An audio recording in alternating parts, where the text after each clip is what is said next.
Hello and welcome to Sportsweek. I'm Mark Betts. Coming up on today's show, thick and fast. We have an exclusive interview with new Winchester City boss Paul Masters. It's important that we put a run together, and I think if you put a run together this time of year, if you're in the mix at the end of the season, then see where it takes you. And Winchester cheerleaders get pretty in pink. 1, 2, 3, 4, 5, 6, 7, 8. That's it, yeah. After making it through to the FA Cup first round, Basingstoke were looking to progress to the second round for the first time in almost a decade. They faced A.F.C. Telford, who have won 2 of their last 8 games in all competitions. Expectations were high, and Roderick Cannon was at the wet Soccer AM Stadium to see how it unfolded. Basingstoke were looking to bounce back from their defeat to Chelmsford with FA Cup success, but it was Telford who took the lead in the 18th minute, and Rod McDonald's free kick found its way into the net. Celebrations from Telford, but questions were asked of the Basingstoke wall. Basingstoke responded well and looked to draw themselves level before the break. Sean McCauley found himself unmarked in the box, but his effort went over. The Dragons made it 1-1 shortly after half-time, as Chris Flood nodded in his 10th goal of the season to give the ascendancy to Jason Bristow's men.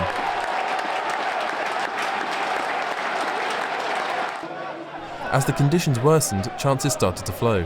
Sean Clancy fired over for the visitors, while Tom Bird flashed a dangerous ball across the 6-yard box.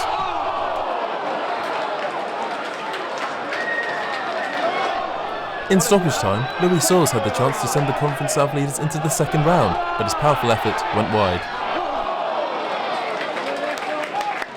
I thought we were the better side. I think in really difficult conditions we played some really good football. We knew what they were about. They were very direct. They put balls in the box at every opportunity. We knew that was going to happen. We dealt with it very well. And with another day we could have had 3 or 4 goals, balls rolling across the 6-yard box. But really pleased with the players today. I thought they worked really hard and adapted to the conditions a lot better than we have done in recent weeks. And unfortunate not to go through. Eastleigh have made club history by qualifying for the second round following a 2-1 defeat of Lincoln City. They will face either Dagenham and Redbridge or Southport, whilst Basingstoke Town face a trip to League One leaders Bristol City. Former A.F.C. Totton striker Michael Charles has been ruled out of action with a long-term knee injury.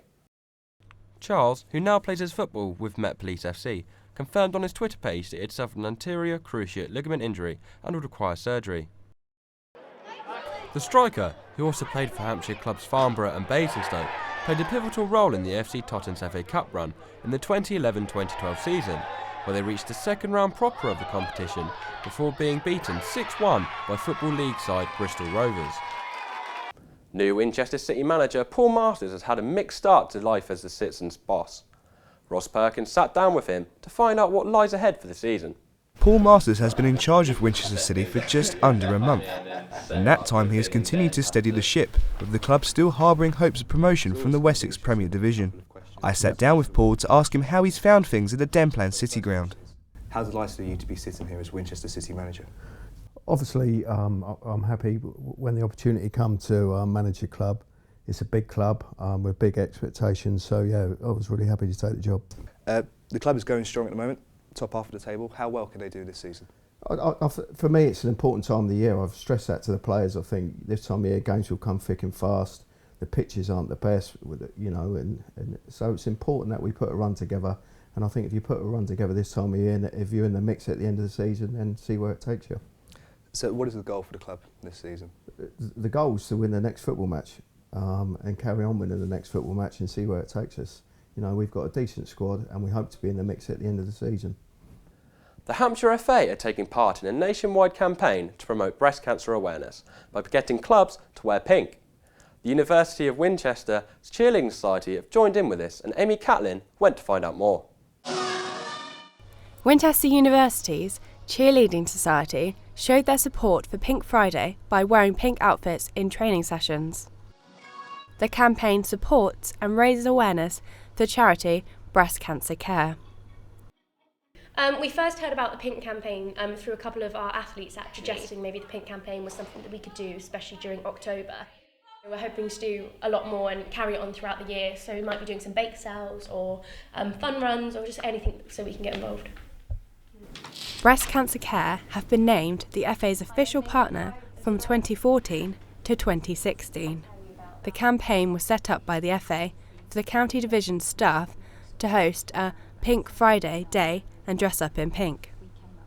I wanted everybody to dress in pink. You know, it's casual, it's an informal way of spreading the message. We have raised quite a bit of money just between us and the Girls' Centre of Excellence. So this is something simple and we need to constantly continue. This should not be just for a Friday in October. We should always be doing all we can to try and get the message out there, because, you know, it could end up saving somebody's life.